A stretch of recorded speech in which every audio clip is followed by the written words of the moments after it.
All right, hey guys, this is Chris, Coach Chris. I'm going live to discuss the topic of some common beginner's mistakes with flexible dieting and how to kind of eliminate some common errors, mistakes that are made as opposed to using volume measurements to weighted measurements, and how we properly read a nutrition label, and kind of get things situated in your app, and kind of some of my personal practices of what I use to make life a lot more convenient and easy in terms of tracking a day ahead of time, or figuring out the rest of my meals for the day, or whatever it might be. So stay with me here.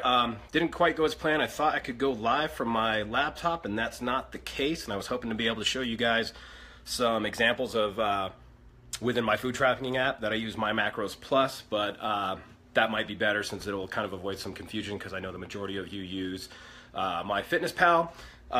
So not quite how I planned it to go, but we'll work around it. I'll make the best of it. At least maybe now I could like swap my camera around to show you kind of what I'm doing on my countertop here with my scale and everything else. So apologies for the moving around here. Let me just set you guys down. I don't turn my music on my laptop again. Okay, good lighting. All right, great. So let me just give you guys a quick intro of how I came into WAG and how I became a coach, kind of my personal journey and my success. So I had been doing CrossFit for probably 4 or so years. Started back in 2011 or so, one of the first 10 members of my gym, CrossFit Elevation. After some nominal success, maybe a month or two into a paleo challenge and starting CrossFit from being a pretty inactive guy. I did P90X in my garage, lost 5 pounds in like 3 months. Thought I had an idea of what nutrition was, but quickly determined that that was not the case. Joined a CrossFit gym, had some pretty good success, lost 20 pounds, felt pretty great, said, wow, I found it, this is it. So stuck to that. It was the first thing I actually stuck to, and I wanted to do more and more, and I was thrilled by the community aspect of it, people pushing me. I thought I'd be weirded out by working out with other people, but coming from Mr. P90X in my garage, but it wasn't as scary as it seemed. So I really loved that, the inspiration, the extra push I got from the coaches and all my other fellow athletes and everything. So had some pretty good success. A year or so later, had some little more success. Not ideal, no abs or anything like that to show for it. Just, CrossFit 3 to 5 times a week. Kind of did paleo. I think I started out, 100% paleo, and then that got loose, went 90-10 on the weekends, 80-20, and then it went 70-30, and next thing I know, I kind of just, what is paleo? I wasn't doing it anymore. I missed bagels. I missed the good stuff. So I knew I was kind of time for something different. So after about a couple years of that, I realized I was at 236 pounds, which was probably my highest weight even before starting CrossFit, losing over 20 pounds and even more after a year or so. And pretty chubby, was a strong guy, 236 pounds. I could push some weight around. I felt great about that. But if you looked at me and I said, hey, I'm a CrossFit coach and I also do CrossFit 5-6 times a week, you'd like, no, you don't.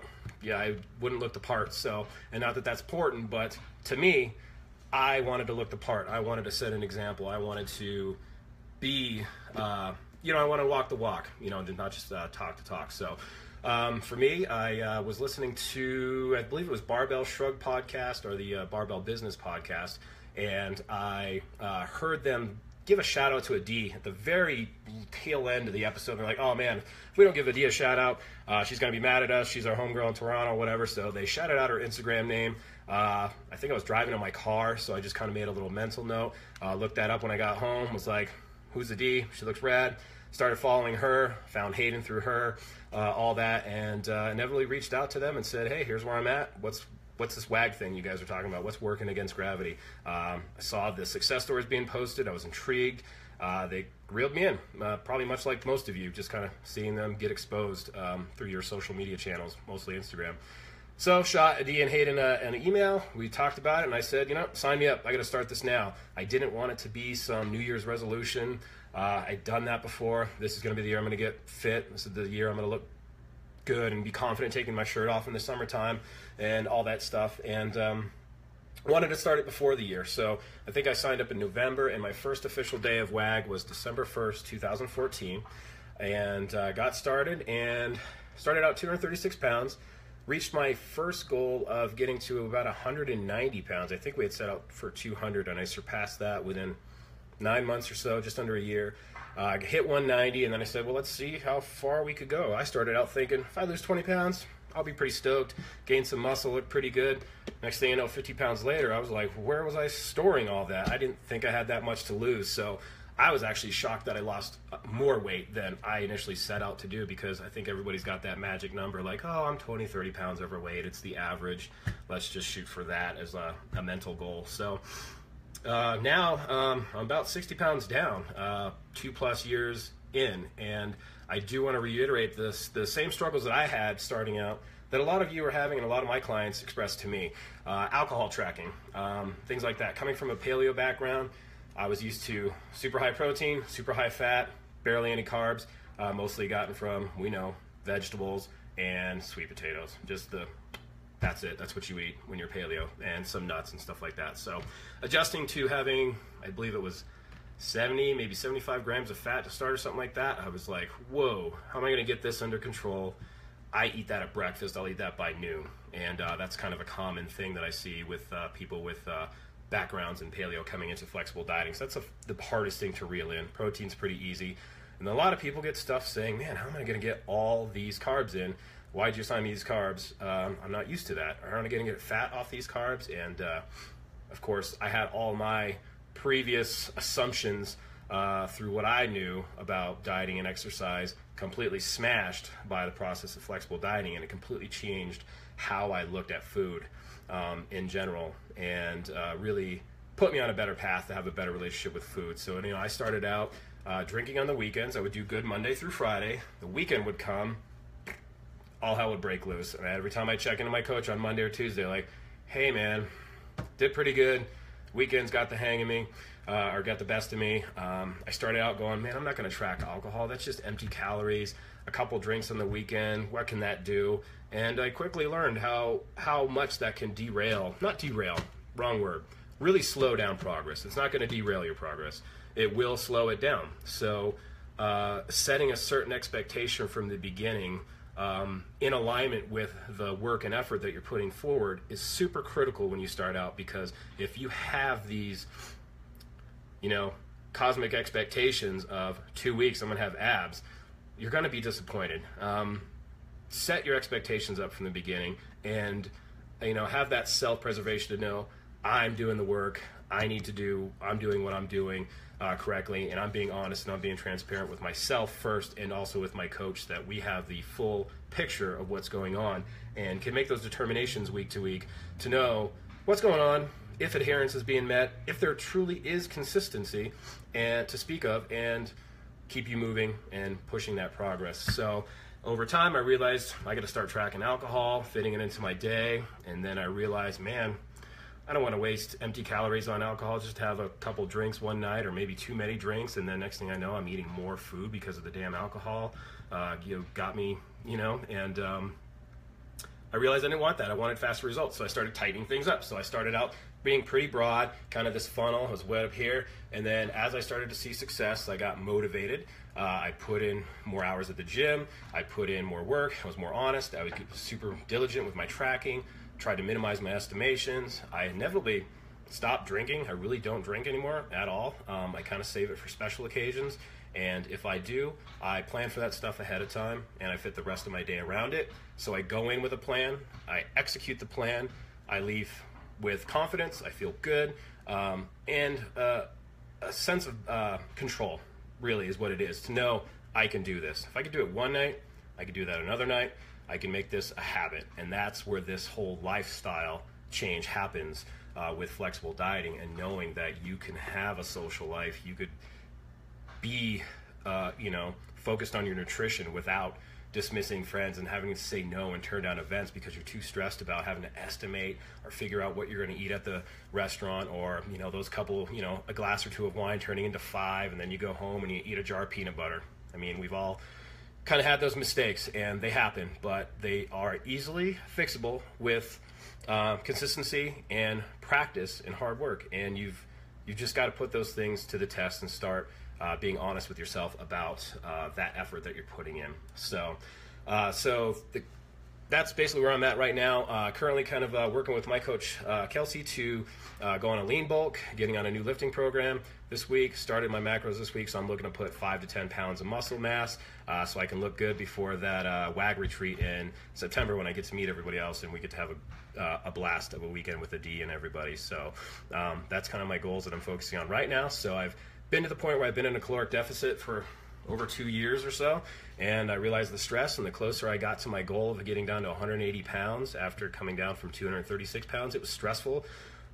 It's weird, the closer you get to your goals, the easier it can become to kind of derail them, because you're just so frustrated about that, and you just want to get there, but at the same time you're like, man, I need to have a little diet break. I need to just go and just have a crazy weekend and just do whatever I need to do, or have like an epic cheat meal, not a day, but like a meal, and just feel what that feels like again. But that oftentimes would reset my thinking too, because I would do that, feel the not so pleasantness of it, and that would really just kind of help me reel back in my adherence and my focus on what I set out to do, and being honest with myself and the goals that I have set. So just a couple tips there. So move this over.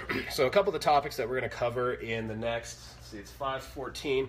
I'll probably spend about 45 minutes here, trying to keep this under an hour, and we can do some follow-up questions in the Facebook group afterwards, but want to kind of keep this on topic. So if you guys could do that, that'd be great. So what we're going to look at is scanning barcodes and not relying on the information that you see in MyFitnessPal, MyMacros Plus, whatever app you're using. There's a tendency to just scan it, assume because it found a match, it's correct, and go, cool, I'm just going to go with that, track this, I had a cup of this or whatever, and then go on with your day. And that's where a lot of these mistakes come in. So number 2 would be comparing weights to volume measurements, and the big differences that we can see in the actual macros consumed or tracked in those different variations of weight to volume measurements. And then 3 is kind of the tips that I have for making planning ahead easier, is having entries for weight and volume serving sizes for easier planning ahead, or estimation placeholders, as I call them. So if you're trying to figure out breakfast tomorrow and you're like, okay, I'm gonna have 2 eggs, yada yada yada, some bagels, cottage cheese, whatever, you can kind of just throw in what you would normally eat and then just go about your day. And that's kind of talking about things being weighted, or saying I had 1 banana, I had 1 piece of this, I had 1 bagel. What does that mean, 1 bagel? So we're going to talk about those things. So starting out, I just kind of want to show you, since I have to be on my phone, I can't really show you the phone, so I'm going to have to kind of talk about it and use nutrition panels here. So one of the big things is things that get cooked or start out in some sort of raw form, get cooked, like meats. Meats start out raw, obviously. You cook them, a lot of water weight is cooked out of them. You'll notice a difference in weight. They're generally heavier when they're raw, they're lighter when they're cooked, and then you get the opposite effect when you look at things like, instant rice. It's weighed dried. Most nutrition panels, when people say, is that dry or is that cooked? Well, it'll tell you most times, and if it doesn't, assume that it's based on how it comes out of the box or how it comes out of the package. That's how it's saying this nutrition panel equates to what you're getting in that serving size, or what a serving size is or is recommended. So this box, you'll see, if you can see that, it does say dry, and I hope that's coming straight because I'm seeing it opposite, but yeah. So you'll notice that a serving size is a half cup dry, but then we're like, well, what's a half cup? Obviously we know that there's we have our cups, things like that. Half cup, I think I got my half cup in the dishwasher here actually, so we can do some accurate stuff. Just wipe this out. So we got a half cup, but what it's saying is that ideally it's not just a half cup, but to be true to this information in this panel and get this breakdown, it's got to be 44 grams.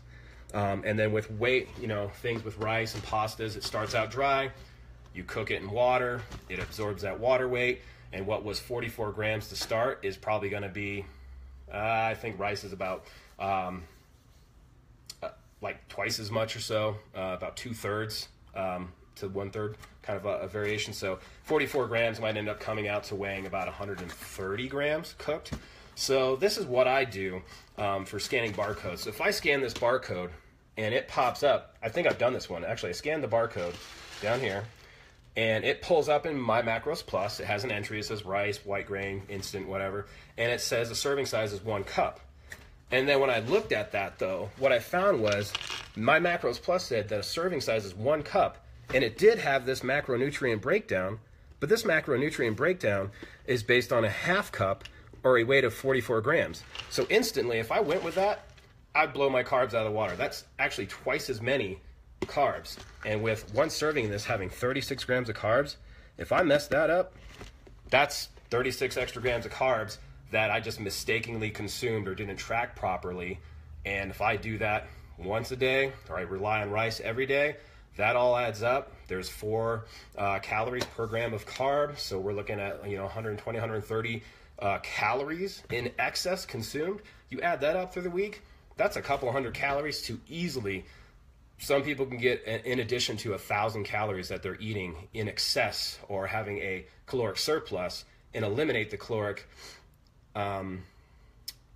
deficit that we have you set in. So that's where a lot of these things go off. And when a coach will ask you and say, hey, how's your tracking going? Or when I inquire, I'm like, how's tracking going? Are you feeling confident about that?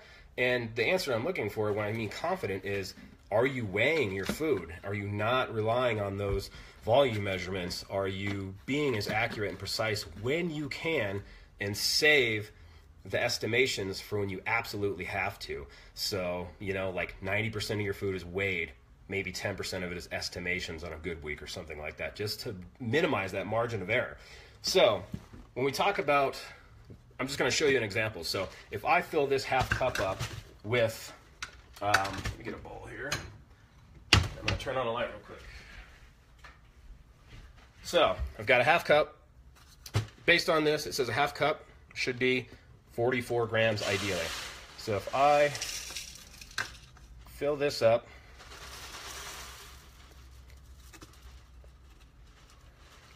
and what I say is, I guess when I say things like, what is a half cup? What does that mean? We all know what a half cup is, but do you have this half cup?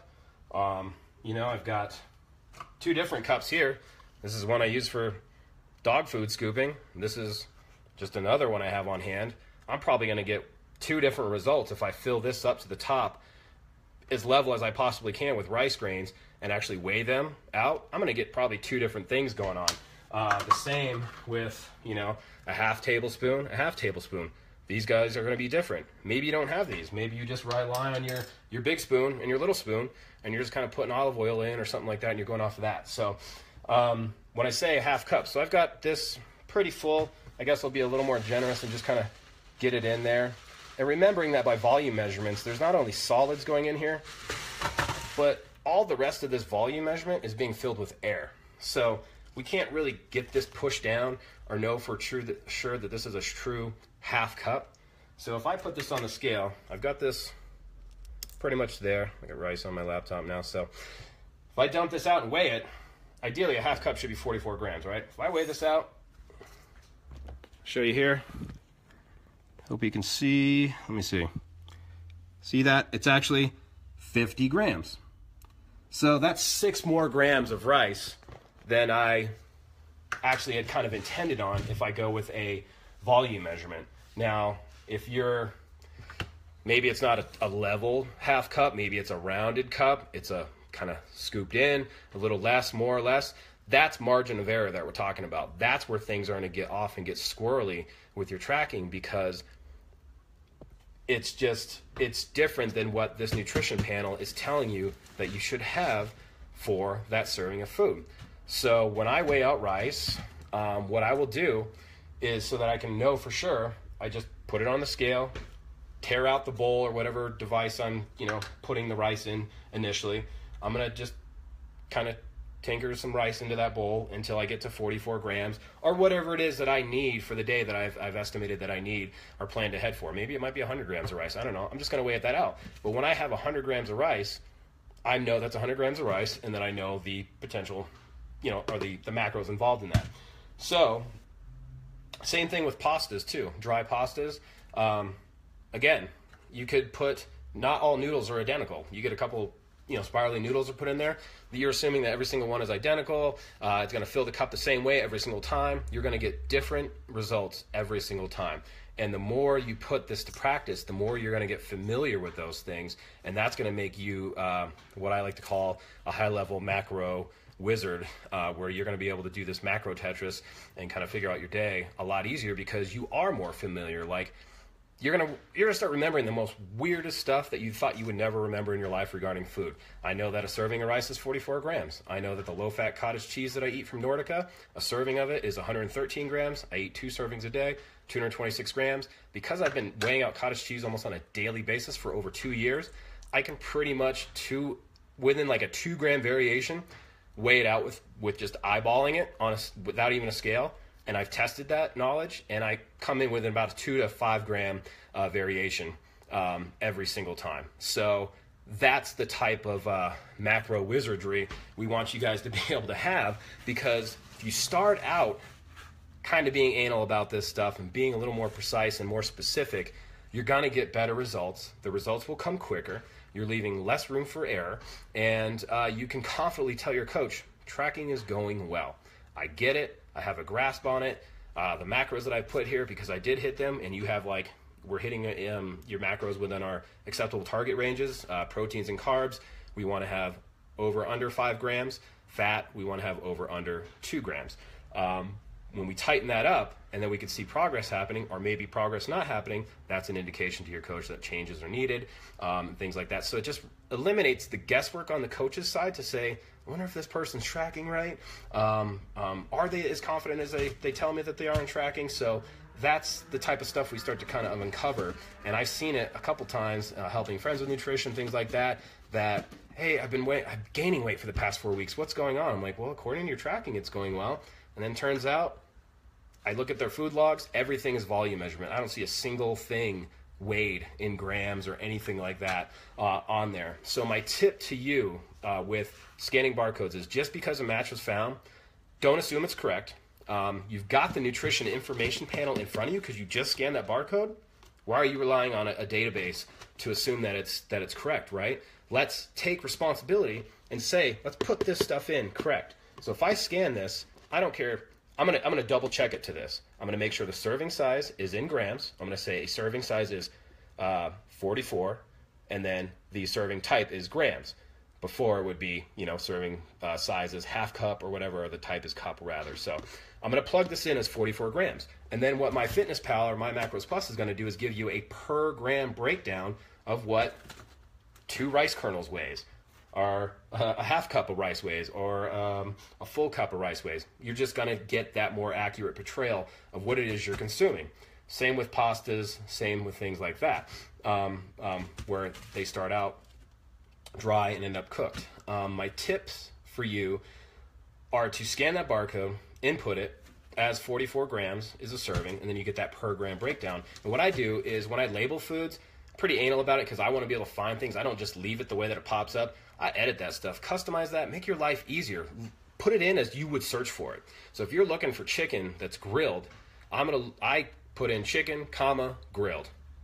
Boom, straightforward with me, or whatever variations of different chickens I depend on, so I can kind of determine them apart from each other in the list and stuff like that.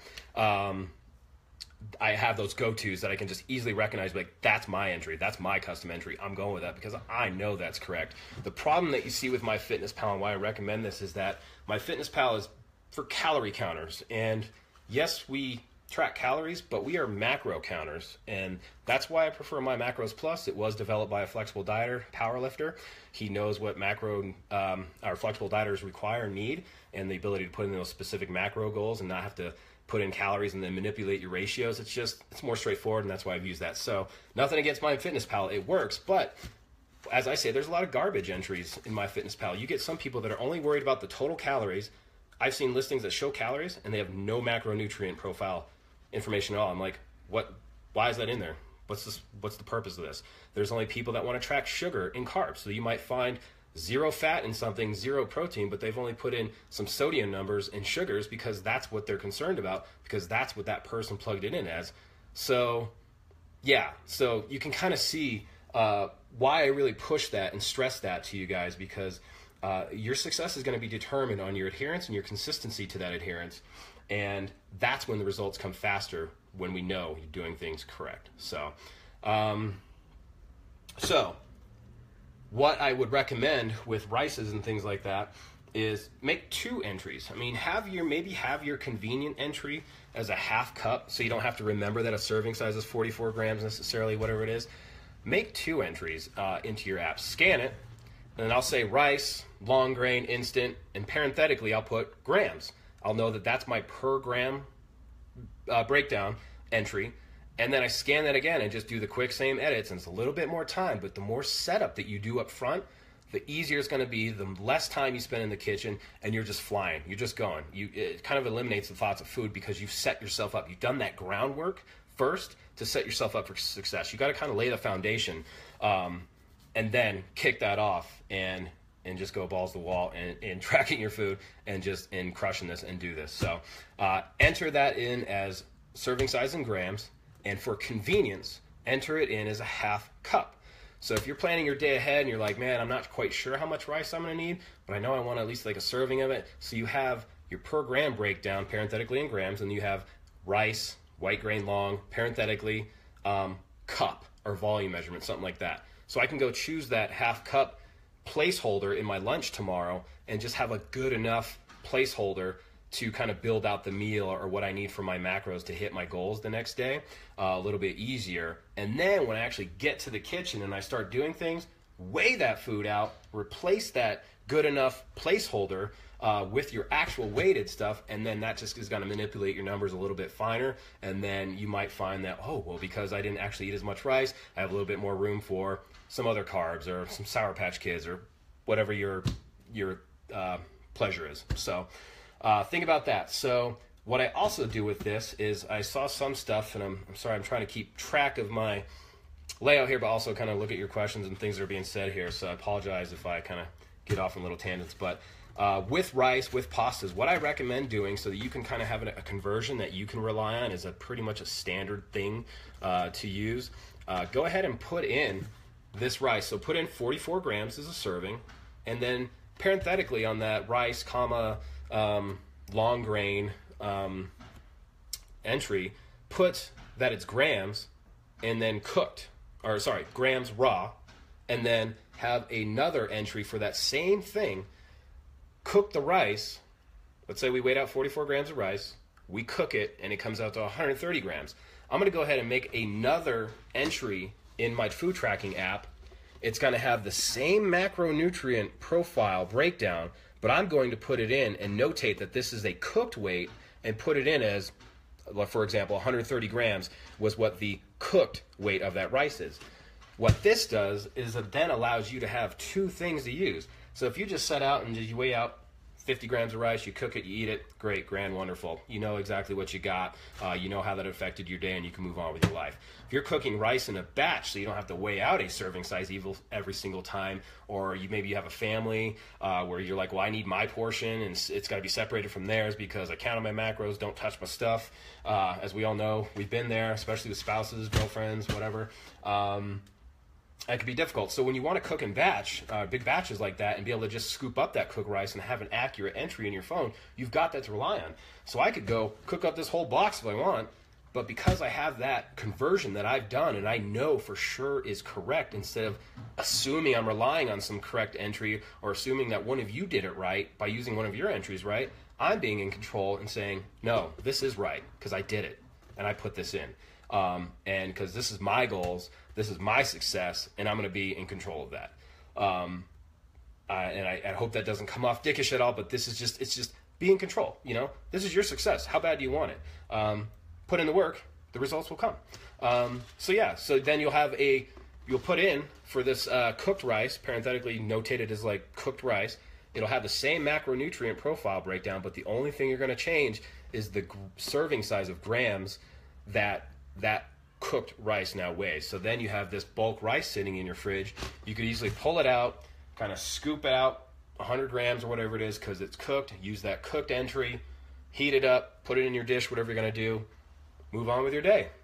great, grand, wonderful. Everything's awesome. So that's going to instill a far higher confidence in your tracking abilities and also your estimations, because the great thing about being in control up front and being super anal about this stuff is that weighing your food's not forever. You've heard Adi talk about it. You probably heard Crosby and the different Facebook Lives and all the other coaches, giving their 2 cents on this thing. Is like, you don't always have to be this precise. When you're cutting, yeah, you want to be precise because you want to get to your goals faster. The faster you get to your goals, the quicker you're going to have some maintenance calories reintroduced back to you, and you get to eat more food, and you don't have to be as precise and critical about this stuff, and you can get by on making volume measurements or estimations. But because you put in that groundwork first and laid that foundation, you're going to be far more confident at it and not get stressed in those social situations where you're like, man, I just don't really know how much grilled chicken that was, because you're not familiar with seeing how much 4 ounces of grilled chicken looks like, or what a half cup of rice cooked looks like. So that's just going to up your confidence level. You're going to be flying high. You're going to start saying yes to more social situations because you're going to get more confident with that. You're going to have a better, wholer life. You're not going to feel like you're just living your life in the gym and in the kitchen and thinking about food 24/7.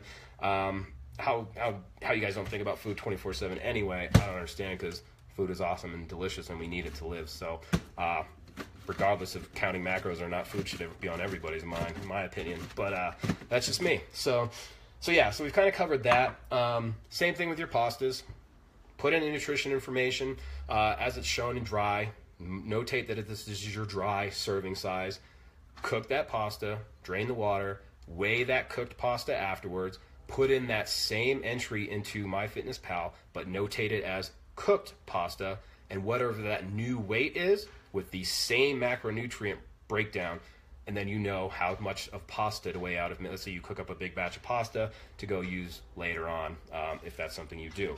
And that helps when you cook up big batches and you spread that stuff out into, Tupperwares or whatever it might be through the week. That gives you a more accurate portrayal of what's going on. And they're just saying, I cooked this big batch of pasta and I'm just going to divide it by 6 Tupperwares, and that's my serving size. Like, a serving size is just it divided by 6. It's like, well, what does that mean necessarily? So that's going to get you better at that.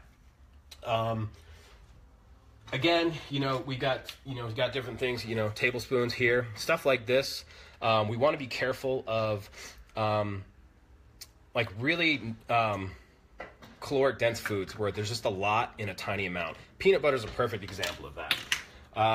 This is one of pretty amazing thing, white chocolate, wonderful peanut butter, super delicious. 2 tablespoons of this has 14 grams of fat.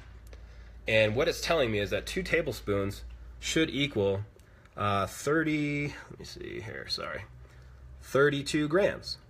So when we say tablespoon, so what is that? I'm just going to scoop this tablespoon in there, and if it's got a little edge on it or a roundedness to it, or if I really pack it in and flatten it out and I just flop that in my smoothie or my sandwich or whatever it is I'm using this peanut butter for, what is a tablespoon? What does that mean? That's going to be different. So if you actually take your peanut butter, and I implore all of you to test this out, because that's when it's really going to click and you're going to go, oh, damn. Weigh this out. Take 2 tablespoons of this as best you can. Like, scoop that out, because it's going to be hard. Peanut butter's hard to get it all out of there, so you're going to, little variations. But dump that into a little plate or something like that to weigh out. Weigh out what actually 2 tablespoons is. And you're probably going to find it's going to be a lot different than this. And the problem with that, though, is that because peanut butter has so much fat in so little of a serving, 2 little tablespoons of that's not a lot of peanut butter. I mean, who's used to going home and just taking a spoonful of this and go, and then maybe 2, 3 more, right? You're like, oh, big deal, it's just peanut butter, it's protein and some fat. But the fact of the matter is, if you're using that volume measurement, you're not getting an accurate portrayal of really what you're consuming. So you're going to find that if you take 2 tablespoons of this, dump it out, and weigh it, and then go and weigh on a separate little bowl 32 grams, look at how much difference there is there. I would do that right now, but I just don't want to get fingers messy and all that stuff. So that's why I implore you to do that. Do it with everything. Do it with the common foods that you use on a daily basis so you can get more familiar with that. And that's a huge thing. So you could do 2 tablespoons and actually realize that it was 45 grams. Let's say 45 grams it came out to. That's 13 grams more. That's pretty significant. That could easily add another 10 grams of fat to that peanut butter. And when we're shooting for that adherence of getting in our target ranges, of hitting our macros in that plus minus 5 grams for proteins, carbs, plus minus 2 grams for fat, that just kicked your variation right out the water right there. That's only one time. You eat peanut butter multiple times a day, multiple times a week. Again, that caloric values add up. And next thing you know, a couple hundred extra calories of fat have been consumed for the week, and then you're wondering why the scale's not moving. You're eating too much. You're eating more than your coach has assigned you based on your needs and your goals and what you need to support your level of activity and what it is that you do to be and do you. So think about that stuff. It's really important.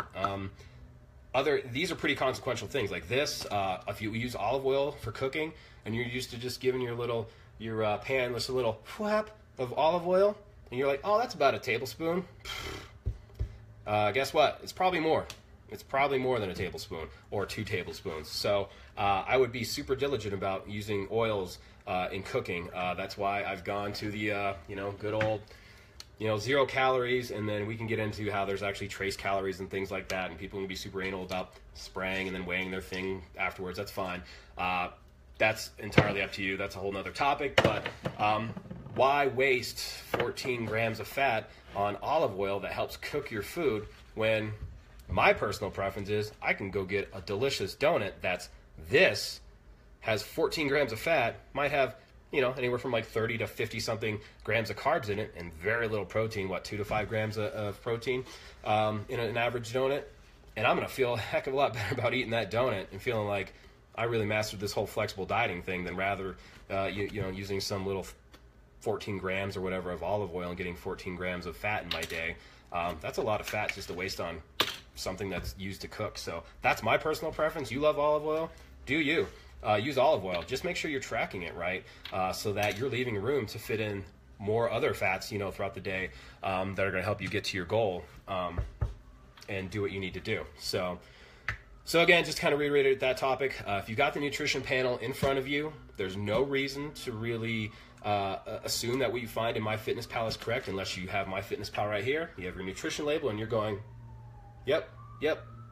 Change that serving size. Don't leave it as it is. Hit the edit button on that. Enter it in as servings and grams. Do your raw measurement, cook it, do your cooked entry, and you'll be flying high. You'll feel a lot better and more confident. So we kind of talked about comparing weight to volume measurements and the big differences that could be made there. Again, test that out. Weigh out food. Another good example, a fairly inconsequential one, but we've got eggs, straight up eggs. We all like to just say, I had an egg, 2 eggs. You track 1 egg. You go find a MyFitnessPal entry for 1 egg. You throw that in your day and you're good. And that's good enough. Sure, if you got to go to breakfast somewhere and you're not quite sure how many eggs they use, to say that you use a volume measurement being 1 egg, 1 bun, whatever it might be, sort of like per unit things. For tracking, that's fine for just a placeholder and a good enough tracking for being out and about in a social situation, or maybe if you're in a hurry or something like that. But if you look at eggs, what I found is, so we've got this egg nutrition panel. It says that a serving size is 1 egg, but it also says that that egg should weigh 50 grams. I'll tell you right now, my history using these eggs, pretty much every time I weigh these out, comes out to 54 to 56. Sometimes you get a real heavy egg and it's 58 to 60 grams. That could be the difference of 0.5 to 1 or 2 more grams of fat you're getting from that whole egg if you're eating the yolk and everything like that. So again, that's why I weigh my eggs. Obviously I do weigh all my egg whites and I throw an egg in there, but I'm going to weigh that thing because fat's pretty critical. I mean, especially if you're trying to lose body fat and we're trying to keep your fat intake within a certain percentage of your overall calories for the day to really push better body composition and fat loss results. Really in the fats is where you don't want to play around, because that's what's going to make pretty big differences in your day and what you're going to be able to fit into your day later on. So be wary of things like that. Same thing with, we've got your basics. English muffins, a roll. Like, what's a bun? What's a roll? These serving sizes say that a serving size is 1 bun, but it also mentions that that bun, in order to have this macro profile, should weigh, where is it? Oh, right there. 53 grams, right? That's what this thing should weigh, is 53 grams. So if I go break one of these off, for example, just to show you,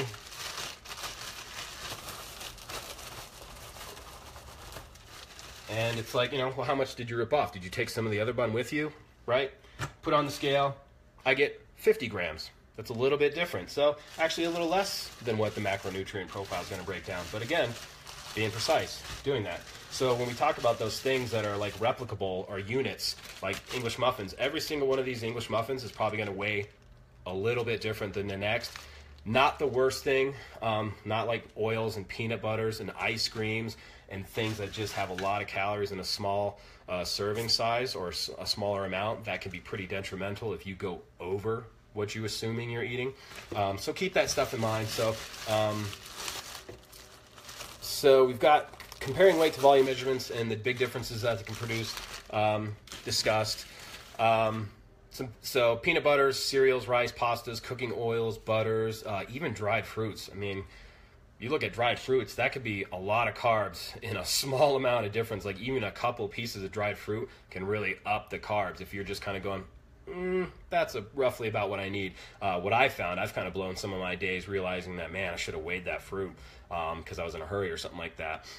You can have a big difference between actually saying, half cup of this dried fruit as opposed to 40 grams of that fruit. So put that stuff to the test again and see for yourself, because I think when you see it in person and you witness it for yourself, you're going to have a lot more of those aha moments, and then you're going to go look through your common foods and the stuff that you rely on a daily basis and go, what else have I been doing that with? And this light bulb's going to go off in your head. And so if you do have those entries that are mistaken or in there correct, I implore you to go in and correct them now. Again, lay that foundation. Get them fixed now so that you can have better confidence going into next week, for example. So, and then having those entries for weight and volume and serving sizes for planning ahead, just to kind of go back to that.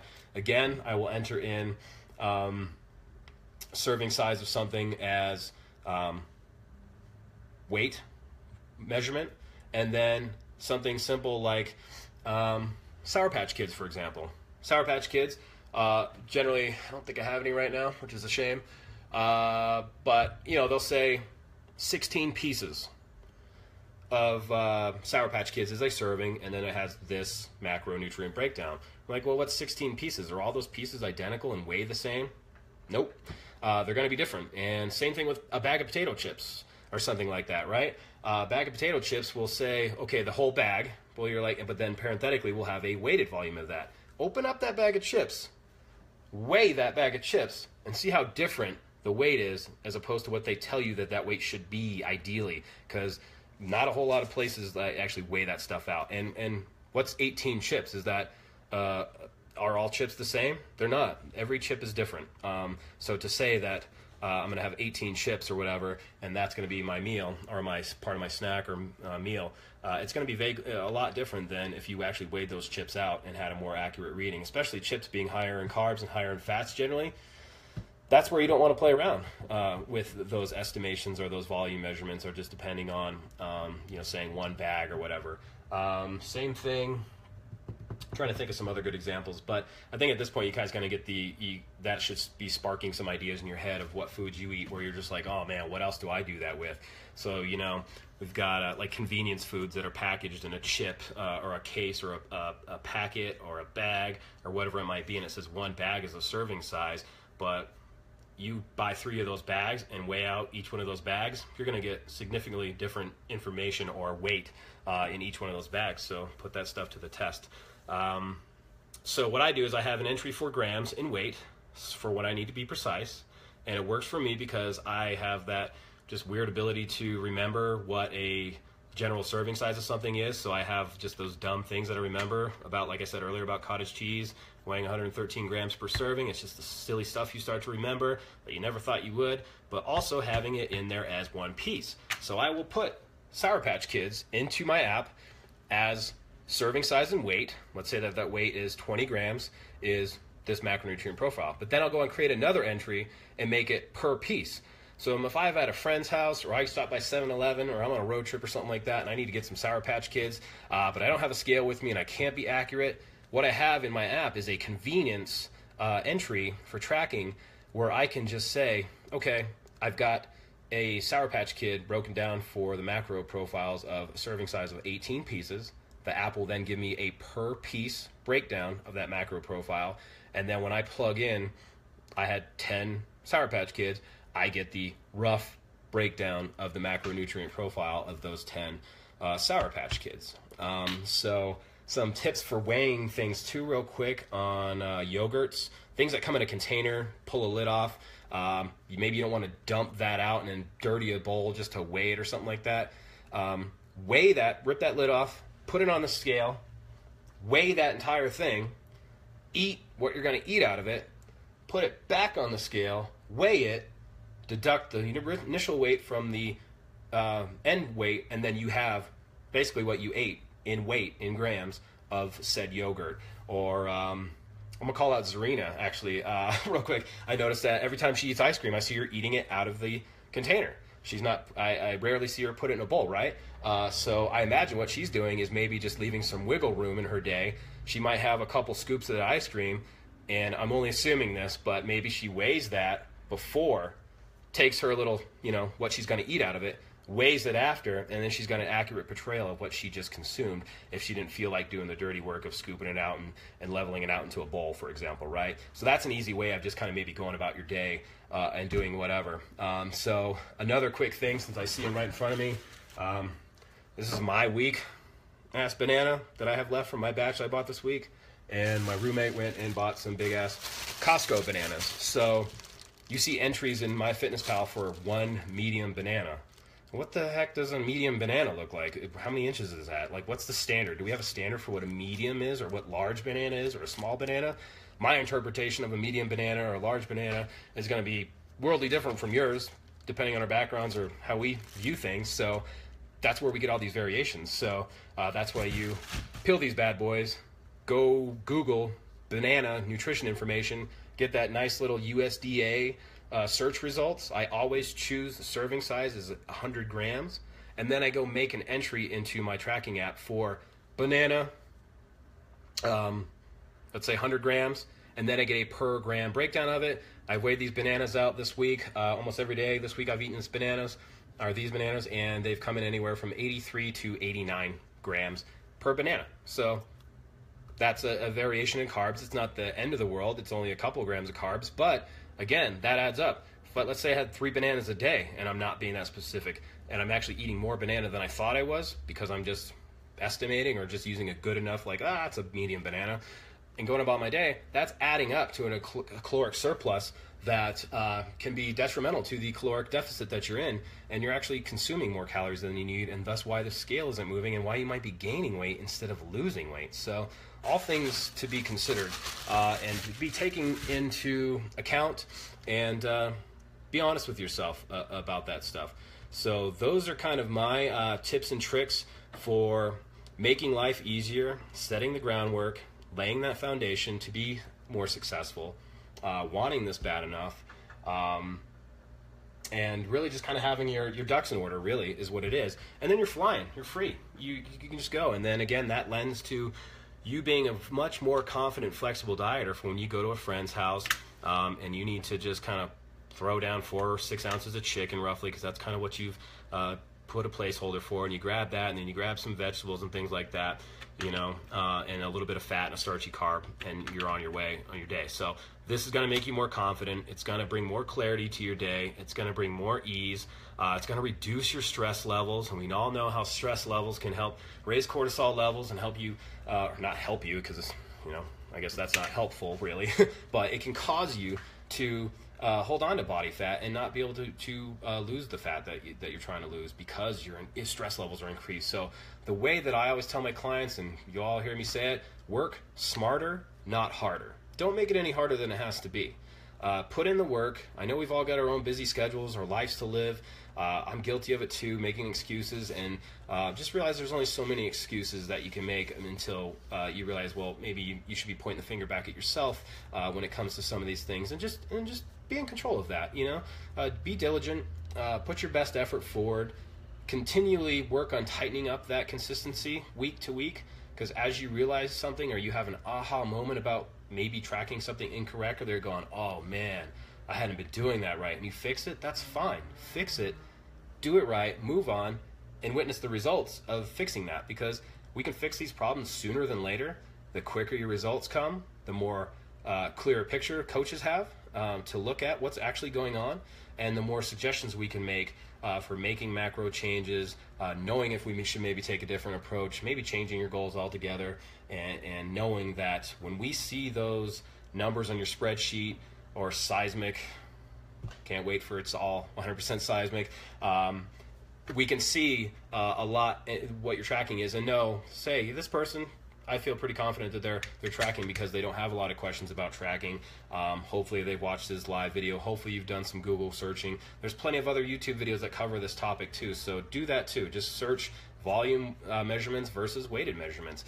Same thing with like baking and stuff like that. That's a huge thing to be concerned about too, and something I hadn't really even considered until I kind of started researching my talking points is that if you've got a recipe that calls for certain levels of things, a half cup of flour, baking soda, or what like that, different cooking temperatures and elevations and ovens and ratios when you put water in and you mix things up, that can affect the ratios and how consistently your recipes even come out. So you might find that you might get you might make an awesome waffle one day and then a not so awesome waffle the next day, and you're like, what went wrong? I'm pretty much sure I did the same thing.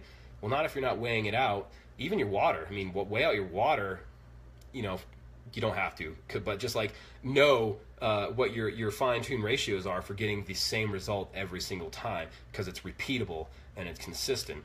And so the more that you could be a consistent tracker, the better consistency you're going to have in your results. You're going to feel great and you're going to do great. And you've eliminated one thing out of your day that you have to think about, right? You can focus on training, you can focus on what you're going to eat tomorrow, you've taken all the guesswork out, and you've just really upped your confidence level.